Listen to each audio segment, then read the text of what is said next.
With record unemployment and nationwide business shutdowns, we are going to discuss why the Australian housing market is not crashing right now. Hey guys, welcome back to the channel where we discuss all aspects of personal finance, from business to real estate to the stock market. If you find value in this video, please like and comment and consider subscribing. It will really help out the channel. Now, let's get started with today's video. Since the spread of coronavirus began in March, the world economy went to one of the sharpest declines in modern history, with shutdowns and massive job losses all across the nation. According to the Australian Bureau of Statistics, around 500,000 Aussies have lost their jobs since March. The stock markets around the world have seen a huge decline and then a very quick recovery. And this brings us to the question, why hasn't the Australian housing market crashed yet?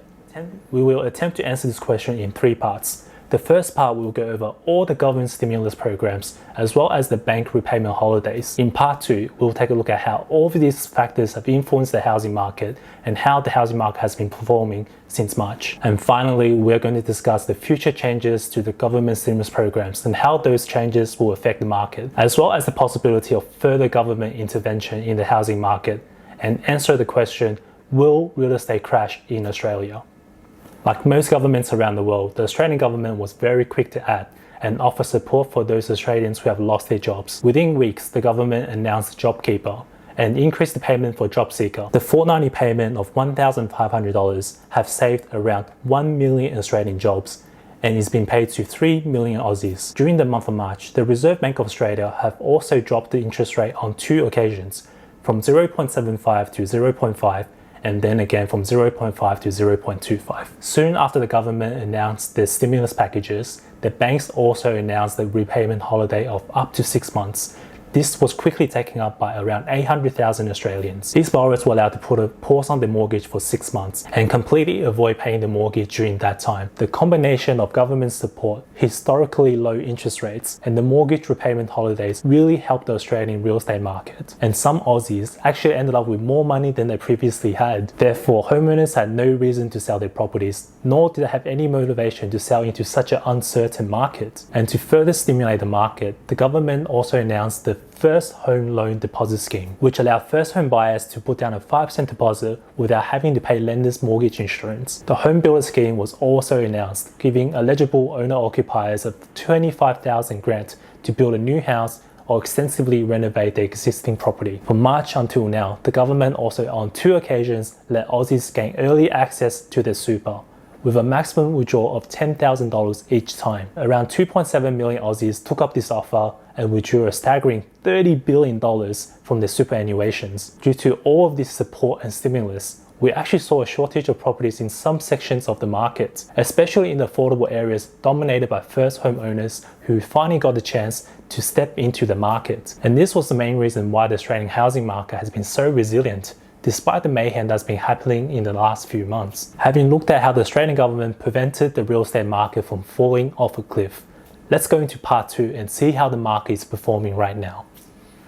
Let's start with the auction clearance rate for combined capital cities. By looking at this graph provided by CoreLogic, we can see how effective the government support, stimulus, and repayment holidays were. After free falling in March, it rebounded sharply back to the decade average of 62%, but it has started to decline again due to the severity of the second wave in Melbourne. However, if we look at the breakdown of the latest auction clearance rates, we can see that New South Wales, South Australia, ACT, and even Victoria, with Melbourne being stage 4 lockdown, have all performed extremely well. Properties are still selling and the market is still ticking along. This is also reflected in the number of sales nationally. Sales are increasing sharply after the initial drop. Lastly, let's take a look at the National Home Value Index. This shows a national average of 552k, which is only a 1.6% drop from the previous highs of 562k just before the pandemic began. After looking at all of this data, it is very conclusive that all the government interventions have worked extremely well. But how will the property market perform going forward? To get a better understanding of what is likely to happen going forward, let's take a look at the announced changes to the government stimulus programs. The government has already announced changes to the JobKeeper and JobSeeker payments. The JobKeeper will come with tougher criteria and drop from $1,500 to $1,200 in September, and then drop again from $1,200 to $1,000 in January. The coronavirus supplement of $550 a fortnight will also be slashed to $250 in September. The repayment holidays offered to 800,000 Australians have extended until March next year. In total, total, 4.6 million Australians will have their incomes reduced by the end of September, and an additional 800,000 Australians will be forced to start paying their mortgages again by the end of March. With 18% of Australians being affected by the upcoming changes, it will suggest that a crash is very likely. However, there are other factors that we must consider, with the possibility of further government intervention being the most important one. To understand why the Australian government has intervened to such an extent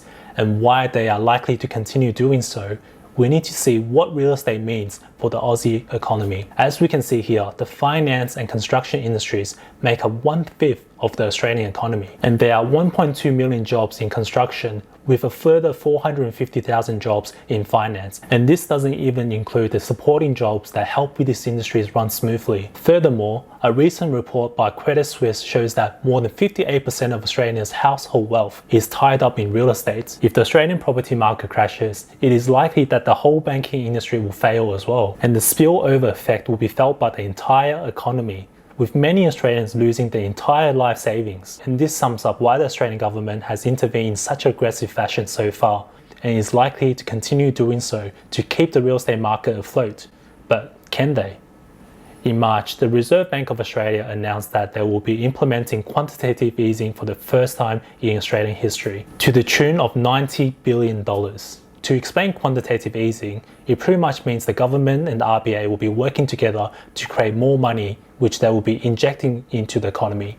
And this will encourage the banks to lend out more money to restart the economy. As seen in the American stock market, which recently hit another record high, quantitative easing usually leads to appreciation of assets. And with Australia's love for real estate, it is likely that a lot of this money will be borrowed and reinvested into the real estate market. With talks by high-level government officials to adopt tax reform and abolish the stamp duty, it is likely that the government will be using this in the future to further stimulate the property market. Okay guys, we are almost at the end of the video, and it is time for my very honest opinion on the future of Australia's property market. Despite the contraction of our economy, massive business closures, huge job losses, and a once-in-a-lifetime pandemic, the government has thrown everything they have to keep the property market afloat. While a 30 to 50% crash of the property market is not impossible, I do think it is extremely unlikely to happen, and a correction of around 10 to 15% will be the more likely scenario. I personally don't think the government and the Reserve Bank of Australia